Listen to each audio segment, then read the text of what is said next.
नमस्कार, आपल्या सर्वांचं स्वागत आहे योद्धा न्यूज या मराठी चॅनलमध्ये। मी आहे दीपक बुराटे आणि आपण पाहत आहात योद्धा न्यूज, जे नवी मुंबईतील एक विश्वसनीय न्यूज चॅनल आहे। चला तर वळूया आजच्या ठळक बातम्यांकडे। इथे महाराष्ट्रावरती तुम्ही बोलत असता की बिहारांच्या विरोधात आणि उत्तर प्रदेशांच्या विरोधात। अहो, गुजरातमध्ये आता दोनदा झालं, दोनदा मी त्याशी म्हटलं ना, दोनदा बिहारांना हाकलून दिले। पहिल्या वेळेला 20,000 लोकांना हाकलून दिले। 20,000 लोक। कोणी ते आंदोलन केलं होतं, तो काय नाव त्याचं आमदार, अल्पेश ठाकूर, त्याने आंदोलन केलं गुजरातमध्ये।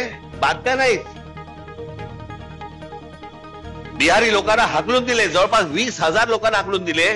त्या अल्पेश ठाकूरला नंतर भारतीय जनता पक्षामध्ये घेतलं गेलं आणि त्याच्यानंतर त्या अल्पेश ठाकूरला गुजरातमध्ये त्याला आमदार केलं गेलं।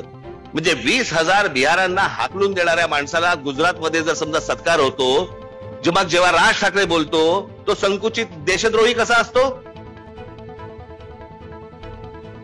आता पण परत बिहारांना हाकलून दिले। म्हणजे आपापली राज्य कशी व्यवस्थित ठेवतात बघा, आणि आमच्या राज्यामध्येच फक्त हे गोंधळ घालायला येत आहेत की तुम्ही हिंदी शिकली पाहिजे, बाहेरच्या राज्यातल्या लोकांना घेतलं पाहिजे। या सगळ्या गोष्टी आता सुरू आहेत। आपण पाहतात योद्धा न्यूज। मी आहे दीपक बुराटे। धन्यवाद।